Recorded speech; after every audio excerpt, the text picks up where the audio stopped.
The fear in the Tower of London was so thick that even tough guards turned away. On May 19th, 1536, Anne Boleyn, Queen of England, knelt on a scaffold built just for her death. She was about to be the first English queen ever executed. But here's what history class often misses. Her execution wasn't just about getting rid of an unwanted wife. It was a masterclass in mind games, a tactic that would haunt her daughter Elizabeth for 60 years and change English history forever. In the next few minutes, you'll uncover the terrible organized ordeal that unfolded over 17 days. This horror went far beyond a French executioner's sword swing. These details come straight from people who saw it happen, including letters from the Tower's own constable. They reveal disturbing facts kept secret for centuries. Picture this, May 2nd, 1536. Anne Boleyn is watching a jousting tournament at Greenwich Palace, sitting in the royal box as Queen of England. She drops her handkerchief, a common way to show favor to a knight below. Henry VIII sees this simple act and storms out. Within 24 hours, she's arrested for adultery, incest, and treason. But here's where it gets truly dark. Henry had already signed her death warrant before any investigation even started. The planned destruction of Anne Boleyn began with charges so wild that even her enemies didn't believe them. Thomas Cromwell. Henry's main advisor built a case accusing Anne of sleeping with 5 men, including her own brother George. Think about that for a moment. They literally accused her of incest to ensure she'd be executed. The proof came from a court musician, Mark Smeaton, who confessed after being tortured on the rack for 24 hours straight. The other 4 men, including her brother, maintained their innocence even as they faced their own executions. But wait until you hear how they made up the timeline. The accusations claimed Anne committed adultery on specific dates. Yet royal records prove she was in totally different places on those days. On May 13th, 1535, she was supposedly committing adultery at Greenwich. But court papers show she was actually at Richmond Palace, over 10 miles away. They didn't even bother making the lies sound real because they knew it didn't matter. The decision was made before the trial even began. Imperial Ambassador Eustace Chapuis, and remember this man intensely disliked Anne Boleyn, even wrote to Emperor Charles V saying the charges were based on guesses and hints without real proof or confession. When your worst enemy admits you're being framed, you know something's seriously wrong. But here's the truly unsettling part. Most people don't realize Henry VIII wasn't just acting out of blind anger. This was a calculated, systematic destruction. On April 24th, just 8 days before Anne's arrest, Henry signed an order giving Cromwell total power to investigate and prosecute anyone at court. Cromwell later boasted that the king had authorized and commissioned him to prosecute and bring to an end the mistress's trial. Those were his exact words, bring to an end, not investigate, not decide guilt or innocence, just end it. If this is new eye-opening information about Tudor England, hit that subscribe button. I'm uncovering what really happened behind palace walls in a whole series on Tudor conspiracies. Now let me tell you about the psychological torment that began the moment Anne entered the tower. They didn't just throw her into some dark dungeon. No, they did something far more cruel. They locked her in the exact same lavish apartments where she'd stayed before her coronation just 3 years earlier. Imagine being surrounded by the same tapestries, the same furniture, the same views where you once prepared to become queen, now preparing to die. Sir William Kingston, the Tower Constable, recorded everything in letters that still exist. When Anne arrived, she asked, "Master Kingston, shall I go into a dungeon?" He replied, "No, madam, you shall go into the lodging you lay in at your coronation." Kingston wrote that she then fell into a great laughing, as she's done many times since. That wasn't joy. That was a woman's mind starting to break under impossible strain. The psychological warfare grew stronger through complete surveillance. Every single word Anne spoke was written down. They assigned her 4 ladies-in-waiting who were actually spies, including Lady Kingston, the constable's own wife. These women reported everything: her dreams, her prayers, her desperate attempts to understand what was happening. Anne would walk her rooms alternating between wild laughter and uncontrollable sobbing. At one point, she told Kingston, "I hear say that I should be accused with 3 men, and I can say no more, but nay, without I should open my body." She was literally offering to be physically examined to prove her innocence. That's how desperate she had become. But the cruelest torture was the manipulation of hope. They kept delaying her execution date, forcing her to prepare for death multiple times. Originally set for May 18th, they postponed it to May 19th without explanation. Anne had spent the entire night of the 17th praying, preparing her soul, saying goodbye in her mind. Then sunrise came, and nothing happened. Kingston reported she seemed very desirous to be executed by that point. They had broken her so completely that death seemed like a kindness. Throughout those 17 days in the tower, Anne kept asking about her sweet brother George and her father. She couldn't grasp that George was also in the tower awaiting his own execution, and that her father, Thomas Boleyn, had completely abandoned her to save himself. No family member tried to defend her. No friend spoke up. She was utterly alone, surrounded by enemies and spies waiting to die. The trial itself on May 15th was pure theater. But here's what will truly shock you. On the morning of Anne's trial, even before it began, Henry told Jane Seymour that Anne would be condemned that day. He was already planning their wedding while his wife was on trial for her life. The jury wasn't just biased. It was specifically filled with Anne's enemies. 27 peers sat in judgment, including her own uncle, the Duke of Norfolk, who presided over the proceedings. Yes, you heard that right. Her uncle pronounced her death sentence. The jury included Charles Brandon, Duke of Suffolk, who had openly called Anne goggle-eyed. It included Henry Percy, Anne's former lover, whom she'd been forced to abandon years earlier. It included multiple relatives of Jane Seymour, the woman who would replace Anne as queen just 11 days after the execution. They might as well have carved "guilty" on the courtroom walls before she even walked in. Anne received no legal advice. She wasn't told the specific charges until she stood before the court. She had no chance to call witnesses in her defense. The prosecution presented no physical evidence and called no live witnesses. The entire case rested on written statements and rumors. Yet when her uncle asked for the verdict, all 27 peers declared her guilty. Every single one. Now here's where the story takes an even darker turn. The method of execution became another form of psychological torture.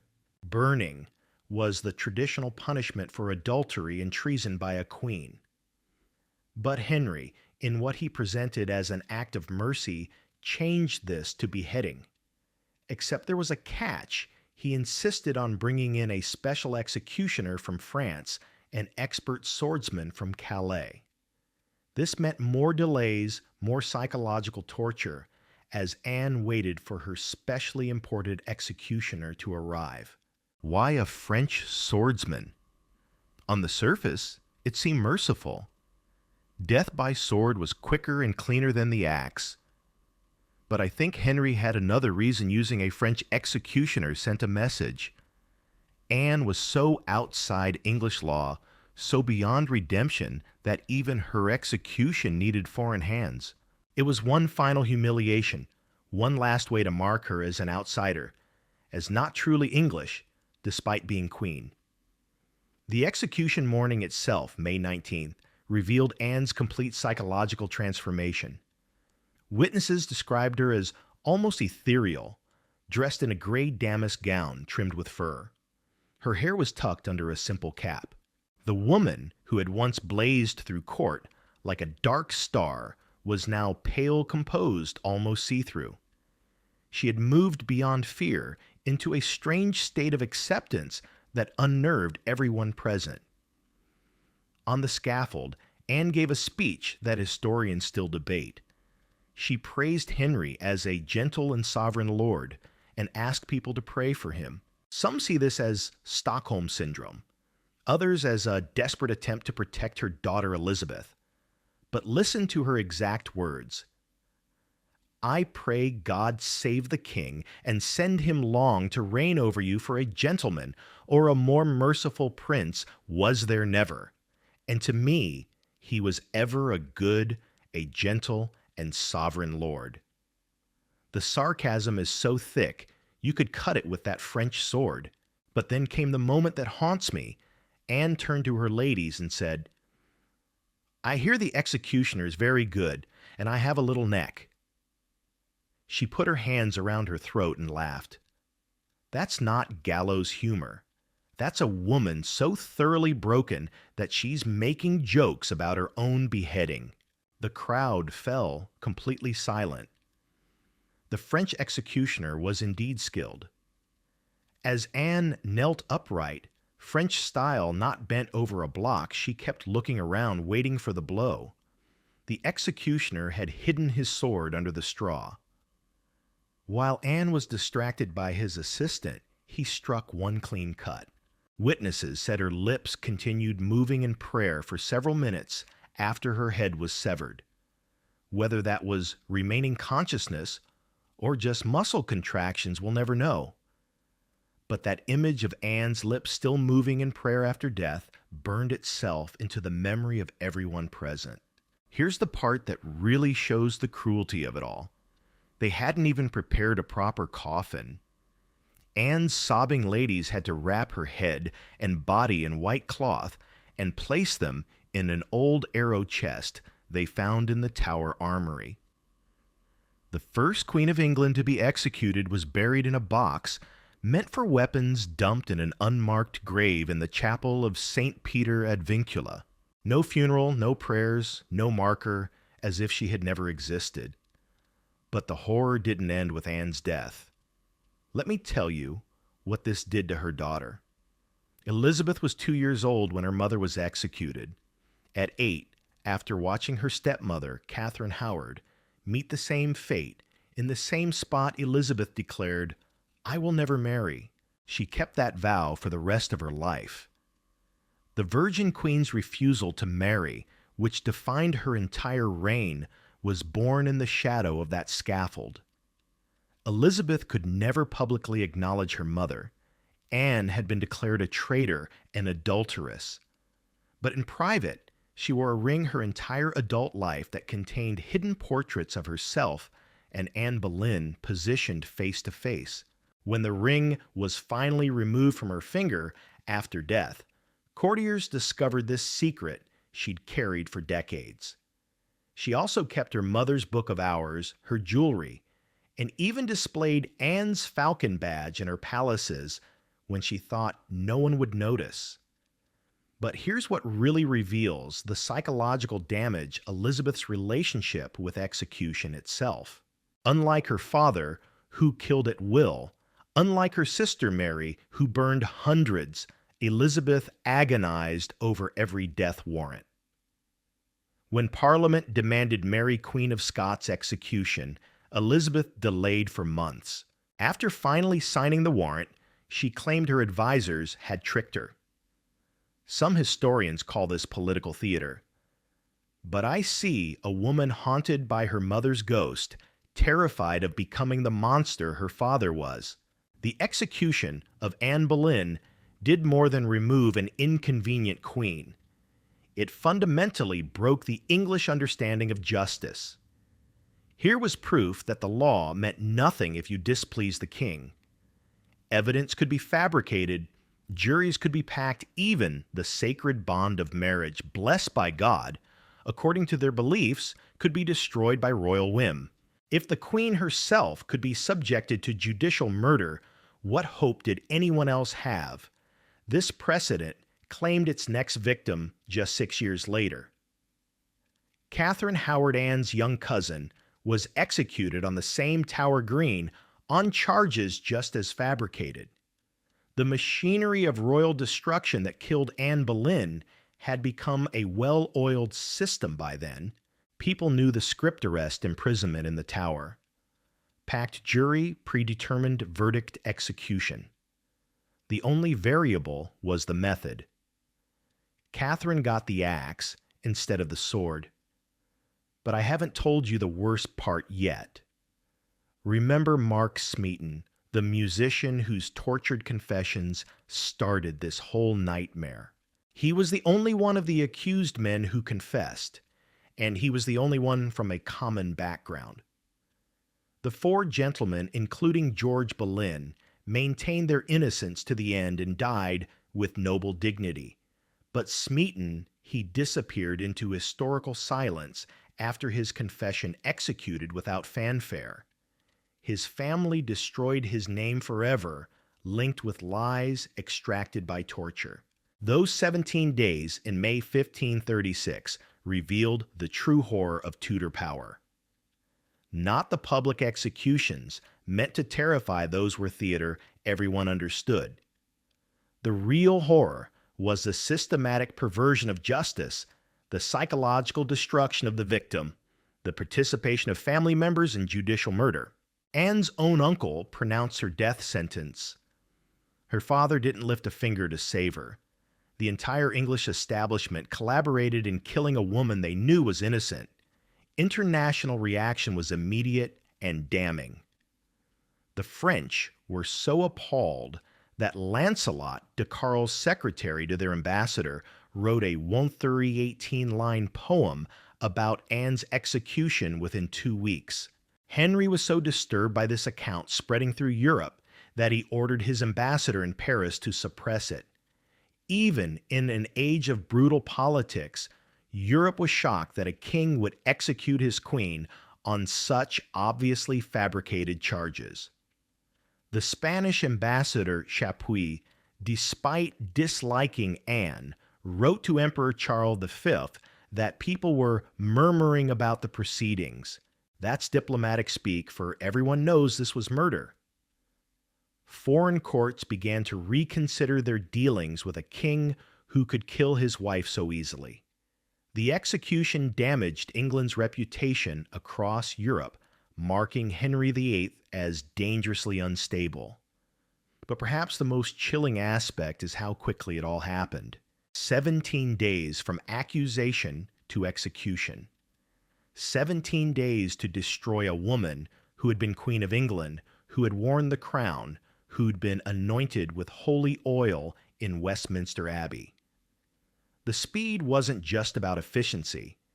It was designed to prevent any organized defense, any second thoughts, any intervention from those who might have helped her. Modern historians have proven beyond doubt that Anne was innocent. The dates don't match. The accusers were tortured or coerced. The jury was packed. The evidence was fabricated. Even at the time, nobody really believed the charges, but that wasn't the point. The point was to demonstrate that Henry VIII's will was absolute, that marriage meant nothing, that even queens could be destroyed when they became inconvenient. Anne Boleyn's execution stands as one of history's starkest examples of judicial murder, but it also, in a twisted way, created England's greatest monarch. Elizabeth III's legendary 45-year reign, her defeat of the Spanish Armada, her transformation of England into a major power. All of it was shaped by the trauma of her mother's death. The Virgin Queen who refused to marry, who ruled with calculated brilliance, who turned England into a maritime empire, was forged in the horror of May 19th, 1536. Would Elizabeth have become such an extraordinary ruler without that childhood trauma? Would she have developed that steel spine, that ability to survive in a world of male power without the example of her mother's destruction? We'll never know. But we do know this Anne's death created the very thing Henry VIII feared most, a daughter who would surpass him in every way, who would rule longer, more successfully, and be remembered far more fondly than the king who killed her mother. The Tower of London still stands, of course. Tourists walk through those same rooms where Anne spent her final days, take photos on Tower Green, where the scaffold stood. There's a glass memorial there now, listing all who died on that spot. But you can't capture the horror in tourist attractions. You can't convey the systematic destruction of a human being, the perversion of justice, the collaboration of an entire system in judicial murder. What happened to Anne could happen to anyone when power decides law doesn't matter, when evidence can be fabricated, when juries can be packed, when the verdict is decided before the trial begins.